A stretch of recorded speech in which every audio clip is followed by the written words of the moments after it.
Bienvenue sur Renaissance émotionnelle, le podcast dédié à ceux qui cherchent à transformer leur vie, à trouver un sens au milieu du chaos et à retrouver un pouvoir intérieur. Je suis Émilie Monté, neuropraticienne de la Scamden et entrepreneur dans le monde du bien-être émotionnel. Bonjour et bienvenue sur ce nouvel épisode de Renaissance émotionnelle. Bon, déjà, je pense qu'aujourd'hui, tu as remarqué que l'épisode sort mercredi. Je vais tester ce jour-là quelques semaines et on va voir, peut-être que ça deviendra le nouveau jour de podcast et non plus le samedi. Donc, on verra. Aujourd'hui, on va se retrouver pour un épisode que j'ai appelé « L'ouverture d'esprit n'est pas une fracture du crâne ». En fait, ces derniers temps, j'ai vécu pas mal de situations dans lesquelles la communication était difficile, la communication pouvait être compliquée et clairement, on venait parler d'ego et ego et non pas essayer de comprendre. Donc, j'avais vraiment envie d'en faire un épisode complet sur le fait d'ouvrir son esprit, savoir pourquoi, comment, à quoi ça sert et tout ça. Et du coup, c'est parti. Est-ce que vous avez déjà remarqué qu'on se pense souvent ouvert d'esprit ? On aime croire qu'on écoute très souvent les autres, qu'on est capable d'entendre des opinions différentes des nôtres, qu'on est capable de changer d'avis facilement, ou tout du moins d'avoir cette ouverture d'esprit qui nous permet d'être curieux de la vie, de découvrir, d'être dans l'empathie. Mais en vrai, ce qu'on fait souvent, c'est attendre que ce soit à notre tour de parler pour répondre. On n'écoute pas pour écouter, pour comprendre. On écoute pour répondre, pour donner notre avis, pour donner notre opinion. Ce que l'on veut réellement, que ce soit consciemment ou inconsciemment, c'est défendre notre point de vue. C'est se sentir compris, c'est se sentir validé et c'est peut-être même convaincre l'autre. Et finalement, dès qu'une petite idée est légèrement différente de notre opinion, de notre prisme de vue, boum, ça vient taper dans notre ego et ça fait mal. Finalement, comme si c'était une attaque personnelle et que cette remise en question allait nous faire perdre quelque chose de profond à l'intérieur de nous. Alors aujourd'hui, j'ai envie de t'embarquer dans quelque chose de quelque peu inconfortable, mais profondément libérateur. Et si tu n'avais pas toujours raison? Et si c'était OK? Et si l'ouverture d'esprit, c'était justement quelque chose qui pouvait aider à respirer plus grand? Alors aujourd'hui, c'est parti. J'ai envie d'abord de t'apporter cette phrase qui m'a beaucoup fait rire. On est tous biaisés et ce n'est pas une insulte. Bon, on va commencer par faire brut. Ton cerveau, mon cerveau, notre cerveau, ils sont tous truffés de raccourcis, de filtres, de biais. C'est normal, c'est sa façon de survivre et d'économiser de l'énergie.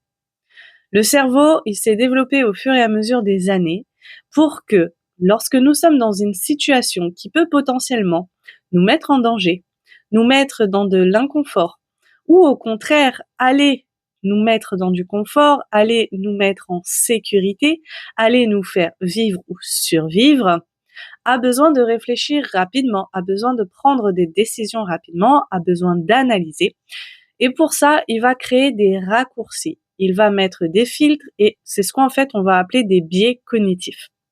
C'est les raccourcis que notre cerveau fait pour survivre de façon automatique, de façon instinctive, mais qui aujourd'hui, finalement, fait que nous percevons le monde de façon biaisée.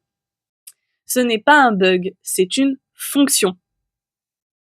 Et l'un des biais les plus puissants que l'on peut rencontrer, c'est le biais de confirmation. En gros, ton cerveau cherche à valider ce qu'il connaît déjà, ce en quoi il croit déjà.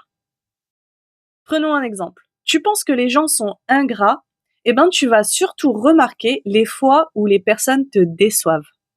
Tu penses être nul en maths, tu vas bloquer sur chaque erreur que tu peux faire. Tu crois avoir toujours raison, tu vas zapper tous les arguments qui prouvent le contraire.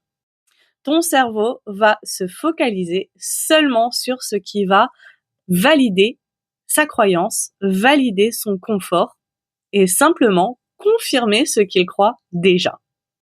Et finalement, ce n'est pas vraiment de ta faute. C'est surtout que le cerveau, il aime avoir raison. Ça le rassure, ça le conforte. Il y a une vieille expérience qui vient mettre en lumière tout ça. Un chercheur, Peter Wesen, et vous m'excuserez pour l'accent, propose une série de chiffres, 2, 4 et 6. Il demande aux gens de deviner la règle. Et les gens proposent 8, 10 ou 12. Ou alors 20, 22, 24. Bref, ils vont chercher à confirmer leur intuition. Presque personne ne teste une autre hypothèse. Presque personne ne propose 1, 3, 5 ou 5, 10, 20. Résultat, ils restent bloqués parce qu'ils ne cherchent pas à comprendre, ils cherchent à avoir raison. Et franchement, on fait tous pareil, que ce soit dans nos relations, dans nos croyances et dans tous les débats que l'on peut avoir au quotidien. Alors vous voyez, finalement, ce n'est pas qu'on est fermé d'esprit volontairement. C'est juste qu'on est attaché à ce que l'on connaît, à ce qui peut nous rassurer. Et on confond souvent avoir raison et exister. Est-ce que vous avez déjà eu cette discussion où quelqu'un remet un truc fondamental chez vous? Votre façon de penser, de manger, de voir le monde, votre façon d'aimer peut-être. Ici, ce n'est pas juste une divergence d'opinion, c'est comme si cette personne disait « vous vous êtes trompé de vie ». Vous faites fausse route, vous avez tort. Tout ce que vous croyez est faux. Et ça pique. Et bien sûr, vous cherchez à réagir. Vous cherchez à convaincre, vous vous accrochez. Ou alors, tout simplement, vous zappez directement cette personne, vous coupez les ponts, vous coupez la discussion, et puis vous vous en éloignez. Après tout, elle ne rentre pas dans votre système de croyance, dans votre système de valeurs. Ou alors, tout simplement, vous roulez des yeux et vous vous dites « n'importe quoi ». Elle peut toujours parler, ça ne rentrera pas. Je n'écouterai pas. Je vais y mettre un mur de protection. Ou alors, ce qu'on dit, ça rentre par une oreille et ça ressort par l'autre. En fait, quand vous faites ça, vous ne défendez pas juste une idée. Vous défendez toute votre identité. Et c'est là que ça peut devenir un piège. Parce qu'à force de dire « je suis comme ci, je suis comme ça, je pense comme ci, je pense comme ça c'est moi », finalement, vous vous enfermez et vous vous empêchez de pouvoir bouger, vous transformer, évoluer. Vous vous interdisez de changer.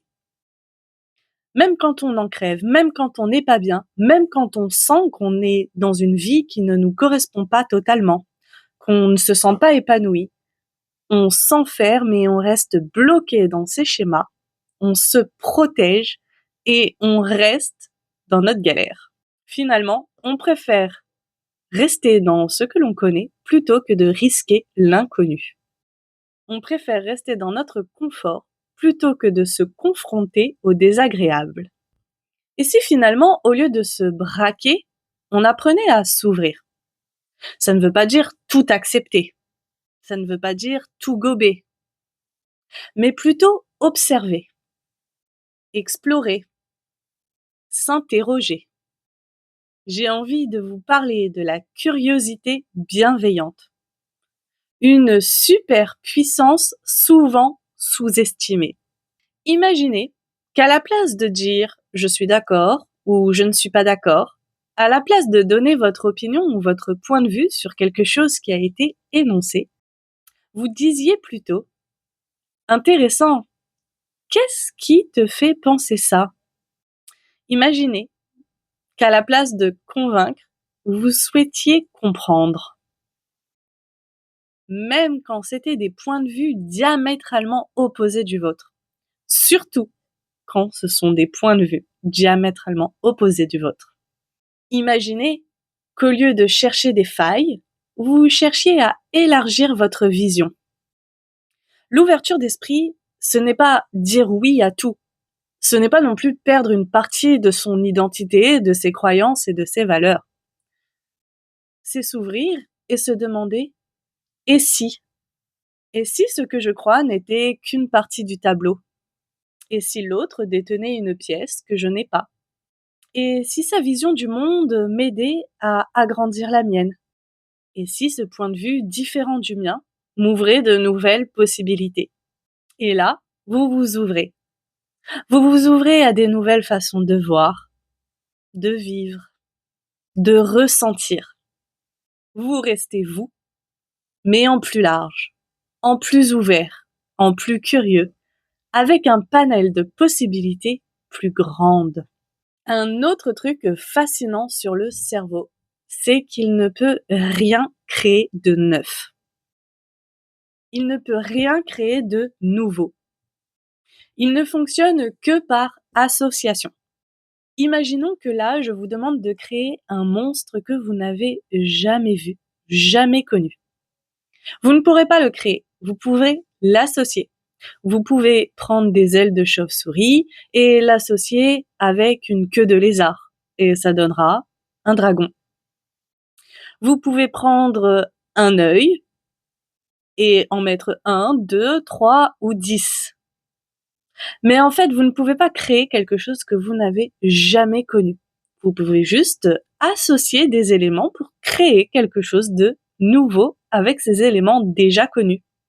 Alors, si vous souhaitez créer quelque chose de nouveau dans votre vie, si vous souhaitez vous ouvrir à de nouvelles possibilités, si vous souhaitez amorcer du changement, une évolution, et aller vers quelque chose de plus grand, il faut donner à votre cerveau de nouvelles sources d'inspiration, des nouvelles façons de penser, de nouvelles images, de nouvelles personnes, de nouvelles histoires.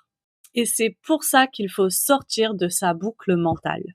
Souvent, on a tendance à dire « je pense ça, donc je vais lire ça, donc je vais regarder ça, et donc je vais renforcer ça ».